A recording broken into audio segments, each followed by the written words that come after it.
It's Chief Bonding with board games and RPGs, and when I'm role-playing, I like to have visual elements that I can just kind of flick onto the table and ignite the imagination of my players. Now, I'm going to credit Ben Milton because I first saw this on his show, but I'm going to show some little techniques that I use that are a little bit different. But you can take magic cards, punch them with a 1.5. Yes, completely destroy your magic cards. And you can create these very cool little tokens. Here's a saber-toothed tiger. Here's somebody crawling on a tree with some kind of glowing item that they're reaching for. I will zoom in on this in a little bit. I will show you exactly how I made this. And I'm going to tell you, these magic cards I picked up for actually less than a penny a piece. Less than a penny a piece. We'll talk about that after I go in and show you how I made these. This whole little kit and caboodle isn't going to cost you much. You're going to put more time into it than money. All right, first things first, I've selected the scenes I want to make into tokens, so I thought maybe the saber-toothed tiger would be nice. I love the fire coming out of this, horn, and that it's in like this dark cavern city. This orc getting ready to unleash this arrow in the hand coming up, thinking that maybe that might stop it, should make a good shot. We've got this very nice location that is, it's kind of mysterious. A gal crawling out maybe across a tree or up a tree, and there's some kind of glowing item to get a hold of. And then another location, which is this cool water scene with these craggy mountains and frozen tundra or frozen snow. Frozen snow. So we'll be using, again, the cutter, and I've had some photos. I'll put some photos in to show you how it slides in. So it'll go... I'll have some standalone photos, but you can see this window makes it so nice because you can slide the card around or work the card around in your frame depending on how you want to cut it. So sometimes even to get maybe a cut I want, I'll trim off some of the top just so I can get in. I wouldn't need to do it with this one, but so I could get in a little bit further. And I'll throw some still shots in here over the top so you can see that in a little greater detail. But you can see the punch out is like so. Let me line this one up and I'll punch it. All right, so I think it's in there, so it looks pretty good like that. And I've got tension on it so you can kind of set it without starting to cut. But then I like to aim it down, and you'll see I've made my cut. And let me get the circle, which just fell on the floor. All right, and I have my little scene cut out and ready for a token. So I'll do it with the rest of these. All right, I've made my cuts. You can see the outcome here. Now, in this case, I would have loved to have picked up a little bit more of the flame, but I wanted to center the character as well. So I thought, let's focus on the character. We'll sacrifice a little bit of the flame, and I think that token's still going to look really sharp. So we'll end up obviously trashing these. So again, we've made our cuts. And we're going to come back and get the tokens ready. I'll show you how to glue them up. And then we will end up mounting those little cutout circles. All right, these are 1.5 inch wooden little tokens. And you can buy them in bulk of like 300 of these in there for something like $12 or whatever it's going for now. And you can also pick up a little bottle of Tacky glue. So this is almost just like the Elmer's glue, but it has a little bit less water content. So it's a little thicker, in my opinion, a little stronger, and it dries a little quicker. But it is also thicker consistency. You'll see as I put it down on these tokens. Now, when I do this, almost in like a meditative state, I'll put out 12 of these. I'll load them up in what I call a G mode, and I'll show you that in a second. And then I'll grab another 12 and sandwich them together. And that kind of spreads the glue out to almost a perfect ratio. The first time I did this, I got way too much glue. They took a while to dry. I had a lot of spillage coming off the sides, and some of them were even raised a little bit because I didn't get enough press down on the glue. So I'll show you that method, what I call the G method.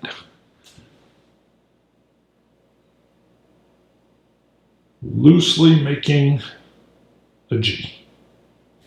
Now again, I've only prepped 5 of the tokens, but when I would do this, again, I'd have usually about 12, and I come in with other ones with no glue on them at all. And what I found, this will end up kind of dispersing the glue fairly evenly along both tokens. So then what I do, simply pick up the sandwich. This part, I will admit, you can get a little glue on your fingers, which will end up causing problems. So what I do is I've worked it around a little bit, and the pull actually almost creates, you can see that little dappling, and it makes for a very good adhering surface. So you can see I got a little bit of glue on my fingers, and the trick to that is I will have a washcloth that is damp, and then a towel that I'm drying with. So I'm keeping my fingers kind of clean, moist, a word that somebody told me they hate to hear. I'd never heard that before. But again, I'm doing this like technique, and then boom, nice little stippling. Is it stippling? Spackling? I don't know. So again, that always gets a little bit of glue, and if I don't clean it off, I'll get the glue on the other side of the token, and it'll stick to other ones I'm working on, or it'll stick to the table. So I try to get a clean separation, and then I let them sit there a little bit. And I even got a little bit of glue on the table on that last one. And I would come in and wipe that off. So we'll do these last 2 just real quick. So again, I don't know what assembling, sliding method. Boom, it wants to adhere and stick. All right.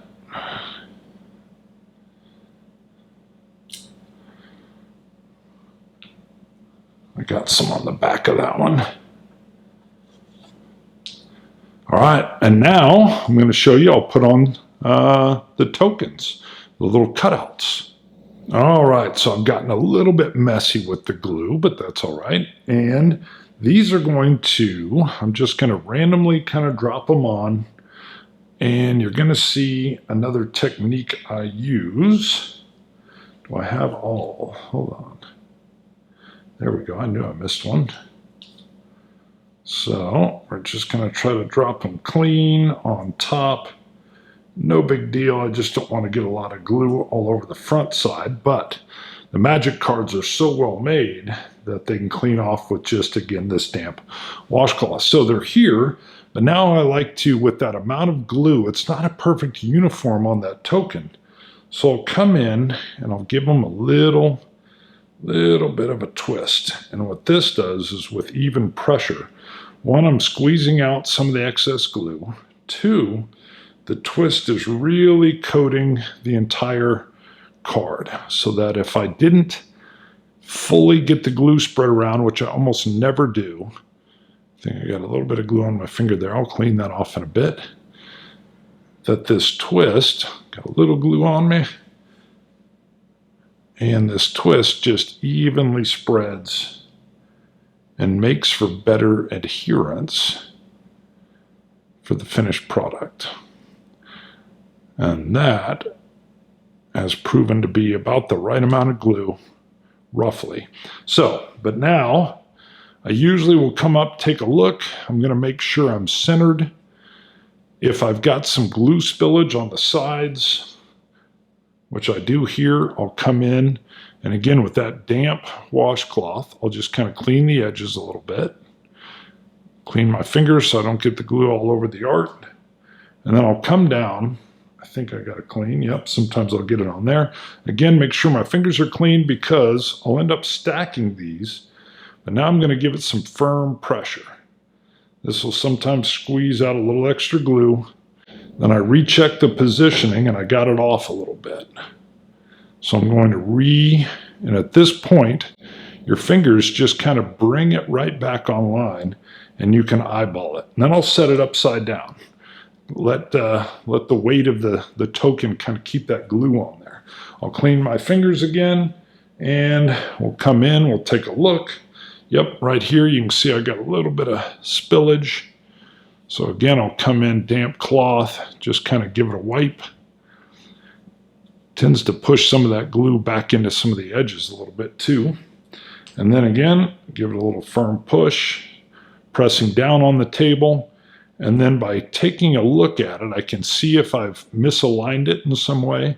And my fingers kind of align it as well. The circle's just a little bit bigger. Sometimes these tokens aren't an exact match, but that one's really close. But I can feel if they're off, and I'll do a little visual inspection, and then I'll just stack them on top of each other. So again, clean off the fingers, rotate around, give it a little clean. I think I got a little sloppy because I'm filming rather than paying better attention, but give it a press. There you can see a little bit of glue came out again on the press, but I'll re-clean, make sure it's centered. Every once in a while I'll get in a hurry and they'll be off. All right, we'll come in with another one. We'll clean that off again.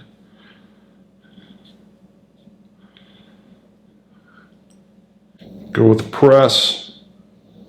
All right, come up, and that one you can see right there, I got it off. It slid, so you can see how it shows up. But I can just slide it right back into place. Get it right back in there, and then maybe give a little bit of an edge clean again.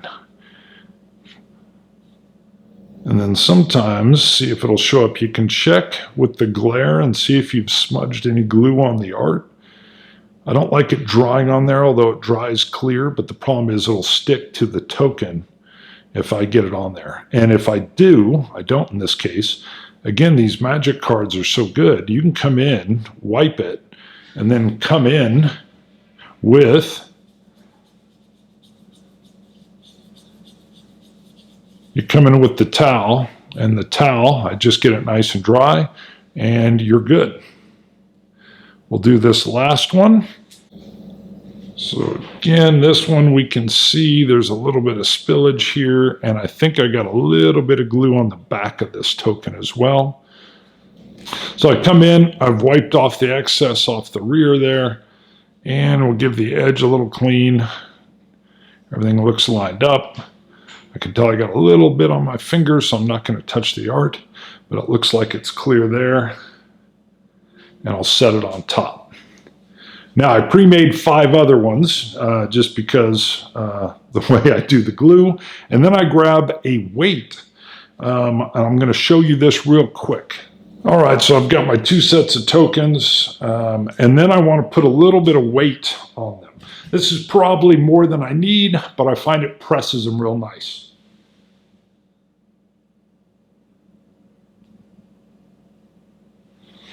And then I'll go on and work with my next set of tokens. Usually takes me about 5 to 10 minutes. I'll come in and I'll let that sit. And then I'll come back and give one last little check before the glue is fully dried. If you give it about 5 minutes, you can still roughly adjust by little bits and make sure it's still centered. All right, I've had the weight on for a little bit, so if I pick them up, you can see I've had a little bit of push of the glue coming out, so which is great. It's what I'm looking for. So again, this is where I'll come in with the slightly moist dish rag and just kind of give it a little wipe along the edge. And then a separate part, just because some of it will get on the art again. Then I'm going to come in and we'll just dry it off.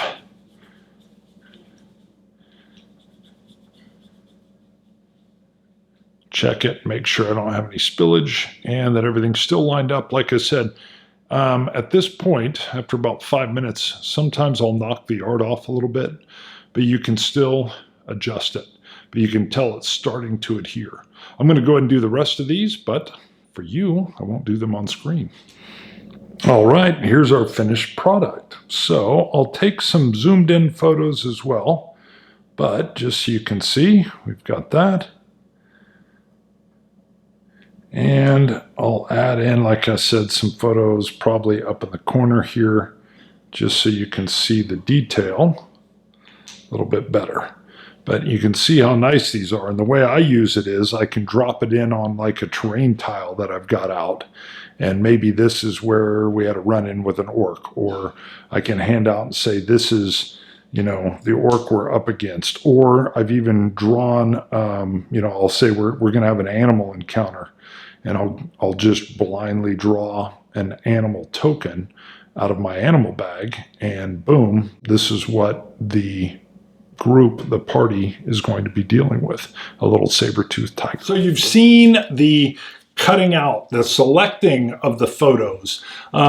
You've seen the gluing, and you've seen the attaching and all of that. But first, let me talk about gathering this stuff up. So down in the links in the description, you'll be able to find the EK Success 1.5-inch cutter, the Tacky glue, which is extremely cheap and goes a long way. Like I said, this 8-ounce bottle was $3, I think. Amazon Prime free shipping. The wooden tokens, again, I got a lot of 300, I believe, what, $12? I had a little note somewhere I should have out so I can see. But again, you can see the descriptions in the link. And then the most interesting one is the magic cards. Now, it's funny, one of my players said, why did you go buy the magic cards? I've got tons and tons I would have given you. Great. So you may have your own and you've already got your sets ready to go. But I did not have magic cards, so I went on eBay. And just to make sure I get it right, because I went and looked up the listing that I purchased, I just did an eBay search for 5,000 bulk Magic the Gathering card collection, bulk lots, common / or / uncommons, and then they had MTG Magic the Gathering cards. And I was able to get 5,000 of them for, with shipping, $50. So 1 cent a piece. And then they actually even came down a little bit on the price because I was like, hey, I think this guy showed he was going to have like a 2-week delay in shipping or whatever. There was going to be some possible doubles. So read the description. You'll even notice as I'm making one of these, the language is in, I don't know, Chinese, Korean, but he states in there might be some Russian, there could be some Chinese cards. Well, it didn't matter because all I was going to do was cut them up. And at 1 cent a piece, no harm, no foul, $3, I forget, what was this? I've got it on my note, $15 for the cutter and $11 for the wood tokens. So by the time I was done, I knew I had these down for pennies per token. I mean, just tons and tons of tokens that I was able to make. And kind of like when you do anything hobby related, sometimes it was even a little meditative. You know, click, click, glue, glue, glue, put them on, get them nice, look at the after effect, throw them out on the table. You're fighting a saber-toothed tiger. Uh-oh, this orc is getting ready to fire an arrow on one of your PCs, whatever it is. So a very fun process. Fun to make, fun to have at the table, fun to even use. One of the things I've done is I'll have, you know, hey, we've got an encounter, and I'll reach into, you know, my monsters bag or whatever and just pull it out and boom, we're fighting this guy, come up with some real easy OSR stats and off we go, and they can look at them, and some people are more visual and they'll be like, wow, look at that guy. Oh, and the magic card art is so good, and the cards themselves have that little bit of a plastic finish on them, so they don't wear, you know, or they wear real well. They don't really wear at all. I'll take a little bit of cloth and clean them off even as we're going. The detail is so fine, as you've seen, that it just makes for a very, very striking item that you can have at the table. So hopefully you liked how to make some little monster item, gold pieces, locations. I even call some of them doors. They have great art where there's like this foreboding door in the background. I'm like, ooh, that'll be perfect. Chief, bonding with board games and RPGs. See you guys. Bye.